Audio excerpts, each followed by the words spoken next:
کبھی سوچا ہے کہ تاریخ کا رخ کیسے مڑتا ہے؟ اکثر ایک لمحہ، ایک فیصلہ یا کسی ایک شخص کا جنون پوری دنیا کا مستقبل لکھ دیتا ہے۔ آج ہم تاریخ کے ایک ایسے ہی فیصلہ کن موڑ کی بات کریں گے، ایک ایسے شہر کی فتح کی داستان جسے 1000 سال سے کوئی تسخیر نہیں کر سکا تھا۔ 1453 یہ صرف ایک سال نہیں ہے، یہ تاریخ کی کتابوں میں لکھا ایک ایسا ہنسا ہے جس نے ایک عہد کا خاتمہ کیا اور دوسرے کی بنیاد رکھی۔ اسی سال رومی سلطنت کی آخری شمع بجھ گئی اور طاقت کا توازن یورپ اور ایشیا کے بیچ ہمیشہ کے لیے بدل گیا۔ تو ہاں، یہ وہ لمحہ تھا جس نے واقعی دنیا کا نقشہ ہی بدل کے رکھ دیا۔ قسطنطنیہ صدیوں سے یہ صرف ایک شہر نہیں، ایک خواب تھا، ایک ایسا ناقابل تصویر قلعہ جس سے ٹکرا کر بڑے بڑے بادشاہوں اور فاتحین نے منہ کی کھائی۔ لیکن پھر تاریخ کے سٹیج پر ایک نوجوان سلطان آیا جس نے اس خواب کو حقیقت بنانے کی ٹھان لی تھی۔ اور یہ سلطان کون تھا؟ یہ کہانی ہے سلطان محمد دوم کی، جسے دنیا آج سلطان محمد فاتح کے نام سے جانتی ہے۔ وہ صرف ایک جنگجو نہیں تھا،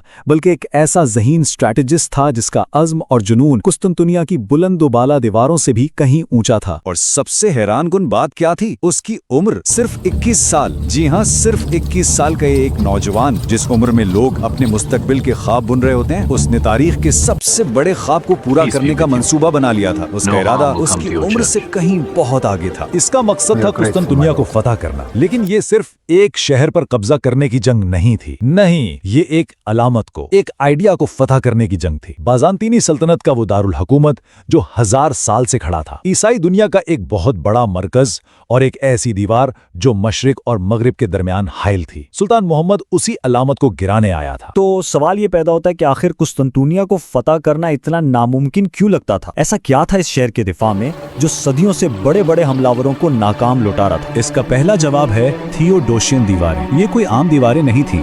ذرا تصور کریں، 3 تہوں پر مشتمل فصیلوں کا ایک جال جو کہیں کہیں 100 فٹ تک موٹا تھا، ایک ایسا دفاعی نظام جسے پچھلے 1000 سال میں کوئی نہیں توڑ پایا تھا۔ یہ سلطان کے خواب کے راستے میں کھڑی سب سے بڑی چٹان تھیں۔ ایک طرف تو تھیں یہ دیواریں شہر کی حفاظت کے لیے، دوسری بڑی رکاوٹ تھی سمندر میں شہر کی سب سے اہم بندرگاہ گولڈن ہارن۔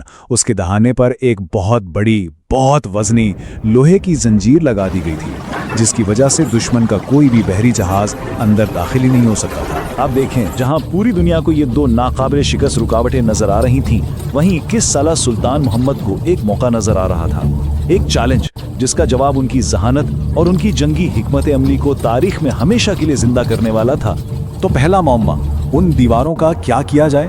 وہ دیواریں جو 1000 سال سے ہر حملہ، ہر طوفان سہ گئی تھیں، انہیں آخر گرایا کیسے جائے؟ جواب ملا ٹیکنالوجی میں۔ سلطان نے اس دور کے سب سے بہترین انجینئرز کو اکٹھا کیا اور ایک ایسا ہتھیار بنوایا جو اس سے پہلے شاید ہی کسی نے دیکھا ہو۔ دیو ہیکل توپیں، جنہیں ہم آج سپر کیننز کہہ سکتے ہیں۔ ان کا صرف ایک ہی ٹارگٹ تھا، تھیوڈوسین دیواروں کو مٹی میں ملا دینا۔ اچھا، تو دیواروں کا مسئلہ تو حل ہو رہا تھا، لیکن وہ زنجیر، سمندر تو اب بھی بند تھا۔ جب تک عثمانی بحری بیڑا گولڈن ہارن کے اندر نہیں پہنچتا، شہر پر مکمل کنٹرول ناممکن تھا۔ تو اس زنجیر کا کیا حل تھا؟ اور یہاں سلطان نے وہ کر دکھایا جس کا کسی نے خواب میں بھی نہیں سوچا ہوگا، ایک ایسا منصوبہ جس کی مثال تاریخ میں نہیں ملتی۔